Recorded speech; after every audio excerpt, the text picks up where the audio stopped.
우리 역시 하나님의 자녀인데 그분을 왜 하나님의 독생자라 부릅니까?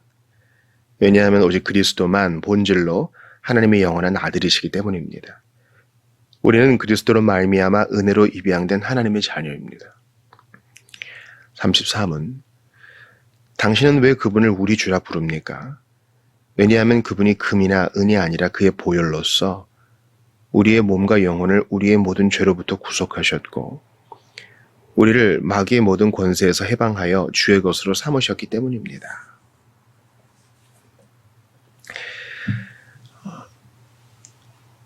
하이델베르크 리문답에서 기독론을 다루고 있는데 특별히 사도신경의 범주 안에서 그 순서를 따라서 우리가 보고 있습니다. 33문은 이 독생자와 양자의 차이에 대해서 얘기하고 있어요. 요한복음 20장 17절을 보시죠. 예수께서 이르시되 나를 만지지 말라. 내가 아직 아버지께로 올라가지 못하였노라.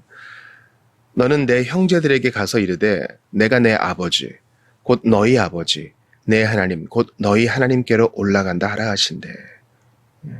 부활하신 예수님께서 하신 말씀이에요. 주님께서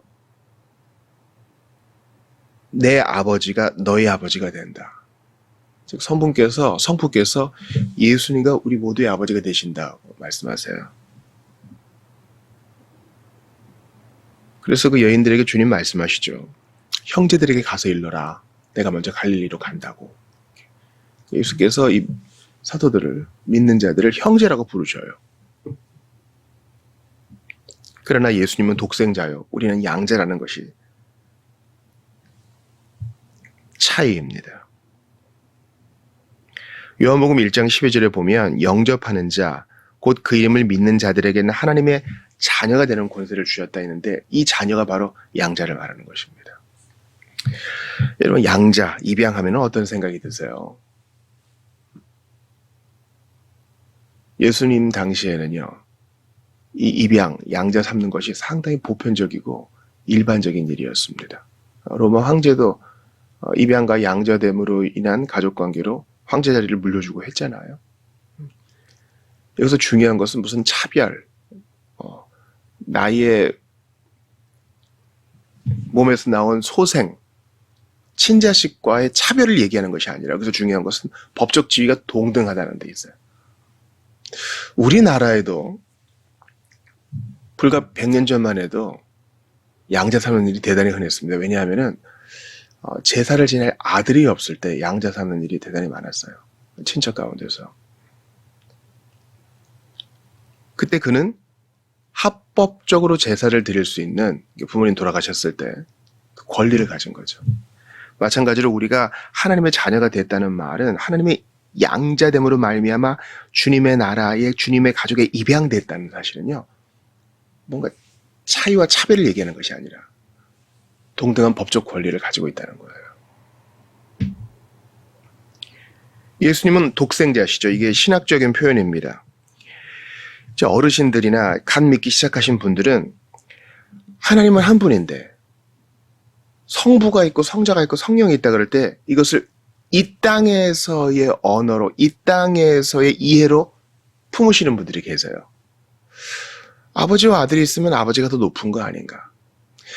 성부가 성자를 낳았다면 그럼 어머니는 어디에 있는가? 이런 질문이 나올 수 있어요. 우리가 이런 질문을 진지하게 받아들이고 또 질문할 수 있는 환경을 얘기해 줘야 됩니다. 뭐 그런 걸 물어보느냐? 이렇게 터부시하면 안 되고 열린 마음을 가져야 돼요. 나도 한때는 저거 궁금해했었지. 그리고 이제 막 교회 출석하기 시작한 우리 조카가 이걸 내게 물으면 나는 어떻게 대답해야 하는가? 그동안 내가 당연시 했던 것들을 저 지체가 깨우쳐 주니 참 고맙다. 이런 마음으로 누구든 질문할 수 있는 환경을 만들어야 됩니다. 경건한 질문이라면 항상 열린 마음으로 받아들여야 되죠. 그럴 때는 어떻게 대답해야 되겠어요? 예수님은 하나님께로부터 성부께로부터 나신 분이 맞습니다. 그러나 우리처럼 born 하시는 것이 아니라 begatten이라고 표현하거든요. 영원 전부터 낳으신 분. 그러니까 엄마의 몸에서 낳으신 분이 아니라 영원 전부터 낳으신 분입니다. 오직 한 분뿐이에요. 그러니까 이것을 인간의 언어로 다 설명하기에는 한계가 있으나 같은 하나님이죠. 성부와 성자가 같은 하나님이고 이분은 두 하나님이 아니라 한 하나님이십니다. 한 하나님이 삼위로 존재하실 때 관계 안에서 그렇다는 뜻입니다. 아버지가 더 높고 아들이 낮고 그런 것이 아닙니다. 영광과 존귀가 동등하십니다. 그런데 한 분은 아버지로서, 또 한 분은 아들로서, 또 한 분은 사랑의 끈인 성령으로서 계신다는 것이 우리가 받아들여야 할 덕목입니다. 그러니까 독생자는 아들이시자 하나님이세요. 여기서 요한복음 1장 12절에 말하는 그 자녀라고 말할 때 다른 거예요. 그분은 영원 전부터 낳으신 독생자시고 우리는 양자로 입양된, 믿고 회개하는 자는 다 그리스도 안에서 양자로 입양되죠. 그렇게 입양된 자녀입니다. 그러나 법적 권리는 똑같아요. 왜냐하면 그리스도 안에서 우리를 예수님처럼 보아주시거든요. 독생자는 아니에요, 우리가. 그분은 하나님이시고 신성이시고 우리는 사람, 인성이잖아요. 우리는 피조물이고 그분은 창조주시잖아요. 다르지만 법적 지위를 공유해요. 그래서 천국을 유업으로 준다 이런 말이 나오는 거예요. 유업은 누구에게 줘요? 자녀에게 주죠. 아들에게 주죠. 예수님이 가장 큰 몫을 가지시죠. 하늘과 땅의 모든 권세를 가지시죠. 그러나 다 내 거에 하지 않으시고 우리에게 나눠주세요. 그래서 우리와 같이 다스리신다 그래요. 왜요? 양자니까. 우리의 몫이 있고 우리의 지분이 있고 우리의 기업이 있고 우리의 다스림도 있는 거예요. 그때는 우리가 천사들을 다스릴 겁니다. 사랑하는 여러분, 이걸 어떻게 다 말로 표현하겠어요? 로마서 8장 15에서 17절을 보세요. 은혜로 입양된 하나님의 자녀란 것을 이보다 잘 설명하는 구절이 없을 거예요. 너희는 다시 무서워하는 종의 영을 받지 아니하였고 양자의 영을 받았으므로 아바 아버지라 부르짖느니라. 성령이 친히 우리 영으로 더불어 우리가 하나님의 자녀인 것을 증거하시나니 자녀이면 또한 후사, 곧 하나님의 후사요. 상속자예요. 그리스도와 함께한 후사니 우리가 그와 함께 영광을 받기 위하여 고난도 함께 받아야 될 것이니라. 너무 깊은 말씀이죠. 자, 종의 영이 있고 무서워하는 종의 영이 있고 양자의 영, 성령이 계세요. 사실 옛날 우리 아버지는 마귀, 사탄이었어요. 거기서 우리는 박해받고 이용당하고 영원한 정죄의 운명을 가지고 있었죠. 그러나 이제 나는 죄에 대하여 죽었고 그리스도와 함께 죽고 그리스도와 함께 다시 살았고 그분과 연합되었으니 이쪽이랑 마귀랑은 이제 상관없어요. 무서워하는 종의 영과는 상관없다고요. 이제 기뻐하며 즐거워하며 영광을 누리는 양자의 영을 받아서 주님과 함께 고난도 받고 주님과 함께 영광도 누릴 것입니다. 성령이 친히 더불어 양자의 영이죠. 성령이 친히 우리 영으로 더불어 우리가 하나님의 자녀인 것을 증거하신다는 거예요. 나는 하나님의 자녀인 걸 믿어야지 몸부림치는 게 아니라 성경에서 직접 증언해 주세요. 확신을 주세요. 그러니까 신자의 믿음의 근거는 최종적으로는 성령이에요. 성령 하나님께서 이 확신을 줘요. 증거를 대봐. 그래, 뭐 외적 증거도 있어. 역사적 증거도 있어. 성경 자체의 증거도 있어. 그러나 성령께서 내 안에 확신을 주셔. 여러분, 기독교 철학회에서 성령이 언급되는 거 아세요? 플란팅가의 3부작에서 성령이 언급되는 거 아세요? 놀라운 일이에요. 성령은 합당한 증거자입니다. 합당한 이유가 돼요. 기억하세요? 본질로 하나님이 영원한 아들이신 독생자는 오직 그리스도이시고 우리는 은혜로 입양된 하나님의 자녀입니다. 그리스도로 말미암아. 나는 하나님의 자녀. 여러분, 이 세상을 살면서 교회 안에서 여러 가지 직함이 있을 수 있어요. 세상에서는 뭐 이사님, 뭐 사장님, 뭐 사모님, 여러 가지 직함이 있겠죠. 교회 안에서는 어때요? 권사님, 장로님, 또 나중에 은퇴하면 뭐 명예가 붙기도 하고 증경이 붙기도 하고 그러죠.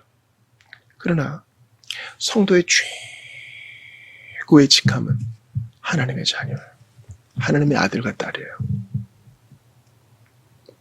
아들이라고 표현하는 이유는 그 당시에 과거에는 이 법적인 땅의 상속이 아들에게 국한되어 있었기 때문인데 딸도 받을 수 있어요. 민수기 보세요. 슬로바스의 딸들이 땅을 요구하니까 딱 주잖아요. 뭘 얘기해요? 차별이 없다. 여러분 당당해야 돼요. 우리는 세상에서 쥐어 터지고 모함받고 항상 소수고 이렇게 쭈그러들면 안 돼요. 우리에게 주신 영광이 얼마나 큰데요. 하나님 나라를 우리에게 주시고 거기에 우리의 몫이 있고 우리의 기업이 있고 내게 줄로 재어준 구역이 있고 그때 우리가 주님과 함께 다스리게 될 것이고 천사가 우리를 섬기게 될 것이고 내게 구하라 내가 열방을 너에게 주리라. 아들에게 주신 그 열방을 우리에게도 공유케 하셔요. 하나님 자녀로서의 당당함! 이거 누리시길 바랍니다. 거지처럼 살지 마시고 하나님 자녀답게 당당하게 사세요. 여러분 아주 어설프게 잘 사는 사람 말고요. 아주 최고의 재벌의 가문의 아이들은요. 혹독한 훈련을 시킵니다. 1달러 돈처럼 귀한 줄 알게 해요. 허투루 돈 안 쓰게 합니다. 교육도요. 뭐 포기한 자식 말고 가업을 이어받을 그 자식에게 대해서는요. 확실한 교육을 시켜요. 대충 공부 안 시킵니다. 체벌도 하고요. 고생도 시킵니다. 손에 기름 묻히는 일도 시켜요. 뭐 다 부리는 줄 아세요? 어설프게 사는 사람들이 그렇게 하는 것이에요. 우리가 물려받을, 우리가 소유하게 될 하나님의 나라가 얼마나 영광스러운지 주님은 그리스도와 함께 영광도 받게 하시기 위해서 주님과 함께 고난도 받게 하셔요. 그만큼 중요한 일이고 영광스러운 일이니까 훈련이 필요하죠. 그러니까 우리가 지금 이 땅에서 받는 고난은요. 주님의 후사로서, 주님의 상속자로서 지금 연습하고 훈련받고 학교 다니는 거예요. 그리스도의 학교에 오신 것을 환영합니다. 거기에 커리큘럼은 대부분 고난이에요. 우리가 요즘 창세기에서 요셉 보잖아요. 고난 1, 고난 2, 참아내기 1, 인내하기 2. 우리에게 주신 영광, 또 앞으로 주실 영광이 크다는 것을 기억하며 하나님의 자녀답게, 하나님 나라의 은혜로 입양된 아들과 딸답게 당당하게 믿음의 눈으로 바라보면서 인내해 나가시는, 가슴 쭉 펴고 앞으로 나아가시는 여러분 되시기 바랍니다.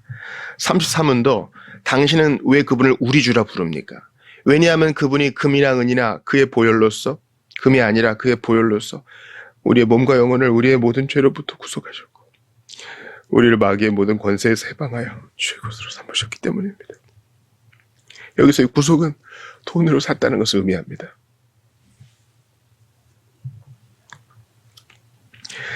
자신의 피로, 자신의 보혈로 우리를 사신 거예요.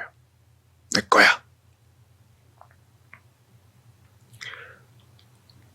고린도전서 7장 23절을 읽어드립니다. 너희는 값으로 사신 것이니 사람들의 종이 되지 말라. 다시 한번요. 고린도전서 7장 23절이에요. 너희는 값으로 사신 것이니 사람들의 종이 되지 말라. 아멘! 우리가 하나님 나라의 시민이 되고 은혜로 입양된 하나님의 자녀가 되고 후사가 되었어요. 이게 얼마나 영광스러운 일이에요. 근데 우리는 이 땅을 살아가면서 눈에 보이는 건 사람들이거든요. 그래서 그 사람의 기대를 맞추고 싶어 하고 그 사람들에게 잘 보여야 이 땅에서 돈도 벌고 나름대로 편한 생활도 할 수 있어요. 또 우리를 이리저리 움직이려는 거짓 교사들도 있어요. 아무튼 하나님의 권위에 대항하는 것 투성이야, 이 땅에는요. 그런데 바울은 뭐라고 얘기합니까?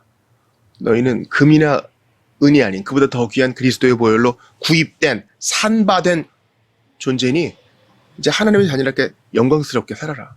사람들의 종 되지 말아라. 사람들 무시하는 뜻 아닙니다. 너의 최고의 권위는 하나님께 있다. 우리 예수님이 내가 화평을 주러 온 줄 생각하지 말아라. 나 검을 주러 왔다. 이 검이 무슨 검인지 아시죠? 하나님 외에는 내게 최종적인 권위자가 없어. 딱 선을 긋는 검이에요. 그 검. 제가 로이드 존스 사도행전 설교를 제자훈련 때 쓰는데 너무 귀한 말씀이에요. 주님이 검을 주러 오셨어요. 그 검은 뭡니까? 주님 외에는 딱 줄을 끊어버리는 검이에요. 내게 예수밖에 없다는 거죠. 사람들의 종이 되고자 그들이 내게 그물을 던져요? 내게 미끼를 던져요? 탁 쳐버리는 검이에요. 주님이 나의 몸과 영혼을 내 모든 죄로부터 그 보혈을 값을 치르고 나를 구속하셨고 나를 마귀의 모든 권세에서 해방하여 당신의 것으로 삼으셨기 때문에 나 예수 거야. 나 하나님의 소유야. 네가 뭔데? 나를 억어해. 세상도 사람도 그 어떤 권위자도 우리 주님을 대체할 수 없어요. 여러분 이걸 기억하십시오.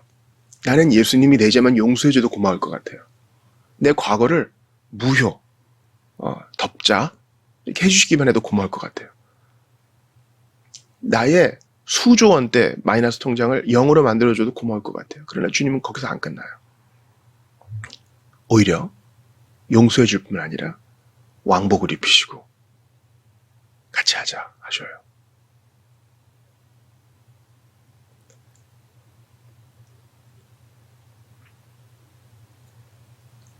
나는 범죄한 거지였는데 나를 온전히 용서해 줄 뿐만 아니라 당신의 궁에 들어와 같이 살라 하시고 후계자라 하세요.